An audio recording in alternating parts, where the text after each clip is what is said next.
What's up, good people? Welcome to High Ground Podcast. I'm Landon. I am joined by Zach, and we don't waste any of your time. Zach, what are we talking about? Today we're going to talk about one of my favorite movies, and I know one of yours too. Yeah. The Princess Bride. This is an old movie, an older movie. 1987. Yeah. Almost 40 years old. Man, that's crazy, dude. Yeah, so we're going to get into this movie. So I always do the ratings and directors and starring of movies we review. The ratings, so it's a 96% on Rotten Tomatoes, respectfully so. 8.0 out of 10 on IMDb and a 4.1 on Letterboxd. W.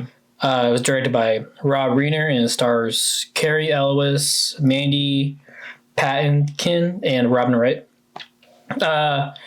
Before we get into this review, I just want to talk about our reviews. So we believe in reviewing old movies. So we call these retro reviews. So we believe in reviewing these old movies because, like I said, this movie is almost 40 years old. Yeah. And 10 years from now, it's going to be 50. And there's going to be generations that don't even hear about this movie. So we're just trying to give these movies a little more life before they get completely forgotten. And we hope that they never get forgotten. Oh, yeah. I don't think Princess Bride is one of those movies. I think Princess Bride is a perfect It'll live movie. on for a while, I think. It's still even like referenced in pop culture and stuff today still. Exactly. So I'm like, these movies, we want to keep them long. I think these are forms of art, modern art. And before I keep going on this, Zach, what's your thoughts on this movie? Man, this is I don't know.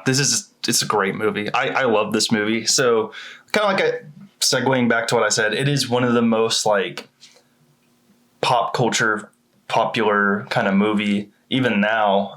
Like it's either outright like talked about by title in movies or shows. Like even I think The Flash, didn't they literally Cisco went and saw The Princess Bride on a date? Mm-hmm. Like that was a huge thing. Yeah. And it's just like either reference or like it's one of the most quoted movies too. Yeah. I have friends that love this movie too, and we'll literally just start quoting it out of nowhere. And then my family. So the first time I actually ever watched this, it was because my grandpa, he kind of introduced me to this movie, and I always relate to the kid in the movie because my same reaction. I was like, this is a chick flick. Wait, Princess Bride? I don't want to watch this. And he goes, no, just you need to watch it. So it's my grandpa. I was like, all right, cool. I'll watch it. I trust you. So me and him watched it. And then I was like, I love this movie. Yeah. I was like, I'm literally the kid in this there. And I feel like that's a lot of people when they watch this movie. So yeah, it's always going to be a treasured movie to me. Yeah. Like you said, yeah, quoted all the time, pop culture. We watch The Office during recordings, or we just have it in the background all the time. So Michael Scott, he quotes it in a marriage scene. Yeah. Marriage, sweet marriage. Sweet marriage. This is I actually watched it for the first time this past weekend, and bro, this movie's perfect. Like, it literally has everything. Like, I'm like, this is cool. Like, this is a great movie. I definitely recommend it. What was your rating for the movie? Mine's a 9 out of 10. 9 out of 10. That's a perfect rating. Mine's an 8.7 out of 10. This is a very high rated movie. I really wish they would re-release it in theaters. Dude, would be amazing if they re-released that in theaters. I'm surprised they don't re-release things based off like trends, because there's that whole Knights trend on TikTok for a while, and I'm like, this would have been a perfect movie to release, because it's just set in that medieval time era with kings and stuff. I thought it was a great movie. I love that her name is Buttercup. Princess Buttercup. That's such a random name, but I'm like, that's cool. And every name in this movie is just a random name. I mean, you have the Man in Black, you got the Six-Fingered Man, you got I mean, then I have to bring this up. Andre the Giant. Andre the Giant's in the movie. Is a giant. Literally, he's just a giant. I love that. I love seeing him in this movie. I mean, our rest in peace, Andre. He's a legend. But yeah, dude's a legend, and man, they call him the seventh world wonder of the world. So he did great in that movie. He really just played himself, which I thought was funny. That's what I'm saying. Andre the Giant is Andre the Giant. Yeah, I recommend it. This movie has literally everything. Yeah, well, it's like, because again, I brought up like, I thought it was a chick flick, but when I watched it, I'm like, okay, you have action and adventure. You have like obviously the romance side of things of it. You have comedy. You have like it quite literally hits every category. Yes, like in the most respectful way possible. The subtitles for this movie is so there's a lot of them because usually it's just like action or comedy, right? But this could be considered a adventure epic, a fairy tale, a fantasy epic, a quest, a swashbuckler. I don't know what that means. Like pirate. Sword and okay, that makes sense. Sword and sorcery, teen fantasy, adventure, comedy, family, fantasy, and romance. Yeah. So it hits basically every category. Great job. It was written by William Goldman. Great writing. And I love the main story, but then I love how the main story is being told by this like little other story with the grandpa and the grandson, where the grandson's like, I don't want to talk to my grandpa, but then at the end he's like, can you read it again? Yeah, and I think it's funny because like, and that's how I feel with me because I watch it all the time. Like at least once a year, I find myself watching it because it has something to do. That the fact it's like over 40 years old and it's still a replayable movie, like 100%. And it's still just as good as the first time I watched it. It's like you don't always get that, you know. Yeah, and this is definitely one of those movies where I'm like, if you haven't even heard of this movie and you're listening to this right now, or if this ends up on TikTok, I recommend it. Go watch this movie. This will make you'll enjoy something in this movie. That's what I have to say.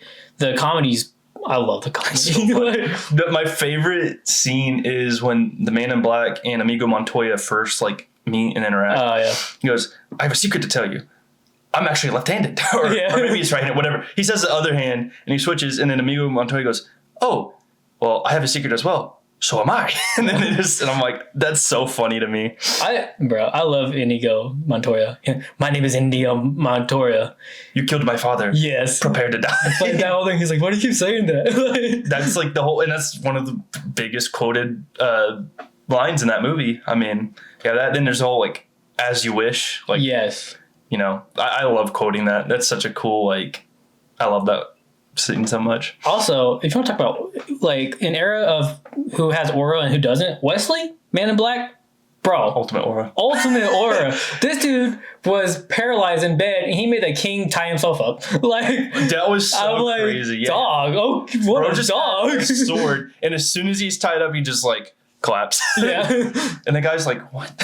Even that was probably one like my favorite scenes was when they revive Wesley and he's just like Andre the Giant's like, you're moving your fingers, good job. Like, I'm proud of you. I'm like, I love that scene. I love man, there's just so much to love. Also that's one thing, so I always forget this guy's name because, like, spoiler, he dies. So, like, everyone dies. I'm playing. This is not Rogue One. Yeah. But no, I forgot his name, but he's the mastermind, the thinker guy.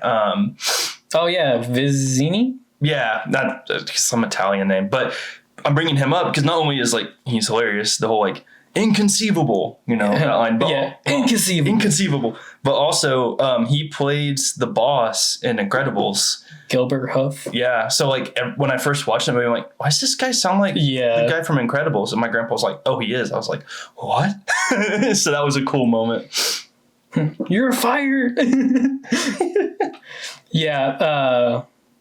And like I said, it was so funny. That's why I really liked about the movie. I love comedy. So I love the jokes and all that. And this dude Wesley has aura, and Indigo and Andre the Giant, their characters were very funny. I thought Buttercup being the main character and like it's just like the writing was perfect. Like, all the dialogue was perfect. I understand now when people watch a movie nowadays that have like grown up in the 80s and they're like, the dialogue in this movie sucks. I'm like, it's not a bad dialogue. But then you watch Princess Bride, you're like, every line is...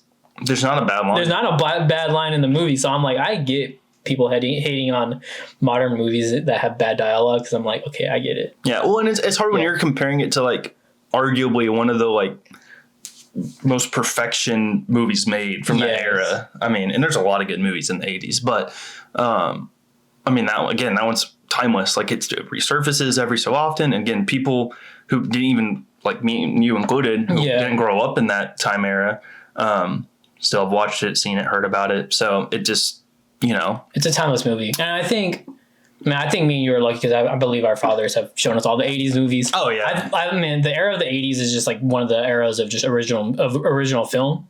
Well, where now we're like in a bunch of sequels, prequels, remakes, live action remakes. And so like an era of originals, that's a good spot. If you're looking for something to watch that's an original piece of film, go watch something in the 80s.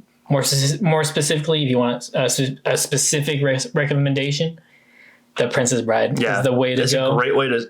It's honestly probably one of the best ways to start because you're starting with one of the best, but also like that's the irony of the 80s is any other movie in that time frame that is like a cult classic is just as good. That's true. Like every movie has its own unique features, and every movie is good. Like that was arguably probably one of the best like decades, just movies like all around. Movie wise, yes, 100%. Like you just can't compete with that. Yeah, I mean, literally from once 1980 hit to 1989. Original movies. Yeah, like literally. I mean, and even just like even in the modern era, like Star Wars was in the 80s. So like even that, like I rest my case. Like Jurassic Park. Even these like franchise movies now, they all started in the 80s. Exactly. I mean, you start. I think it's funny because they started like just franchise wise. 1980, Empire Strikes Back comes out, and then 1989, the last Back to the Future comes out. I'm gonna double check that. I think that's right.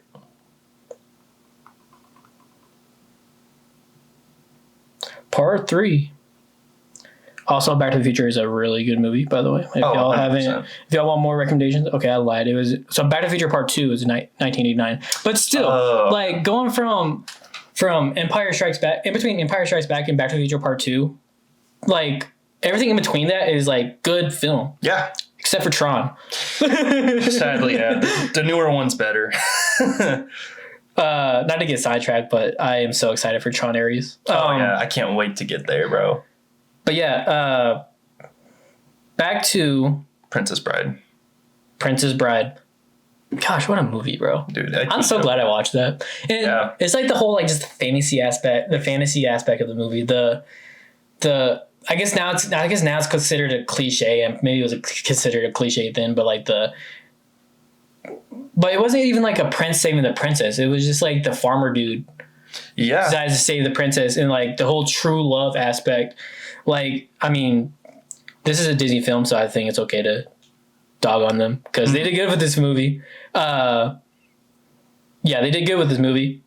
But like Snow White, they completely changed the whole prince saves the princess trope. Yeah. But this movie did it perfect. I'm like, that's how you do it without making it obvious, I think is the biggest thing. Because it's a subtle, but also it's like, that's the whole point of this story is like, it's not necessarily all about one character. It's about all of them. Because they all have these different character arcs and stuff. And you explore all of them. But also like, in the end, they save each other. Exactly. Like, and that's the most beautiful thing. And that's like their, Yeah.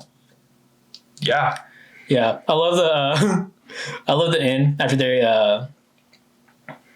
they like capture the king or whatever. And he looks down, Andre the Giant just has 4 horses. He's like, look what I found. I love this character. He's so good. I loved Andre's character. He was so funny. He's so funny, dude. The big giant guy with a soft heart. Love that. Oh yeah. And that's just who he was in real life too, which I think that was a beautiful way of like putting him in the film. It's just like be yourself, dude. Like he was a legend. Legend, goated. Speaking of 80s movies, Zach, tell me, what are your top 5 80s movies? Oh man, you put me on the spot, man. I did think about it. Man, this is a tough one, isn't it? Yeah. Let me think on that for a second. Oh, it's hard to. I'll give my top 5, but like I don't have an actual ranking on them because one, it's hard to do because it's 80s movies, man. They're all good, but just going off rip, obviously Princess Bride is in there. I mean, without argument there. Star Wars, like A New Hope, because A New Hope came out in the 80s, right? 77. Oh, that was 77. Yeah. So then Empire Strikes Back then. Yeah. So Empire Strikes Back, that. Man,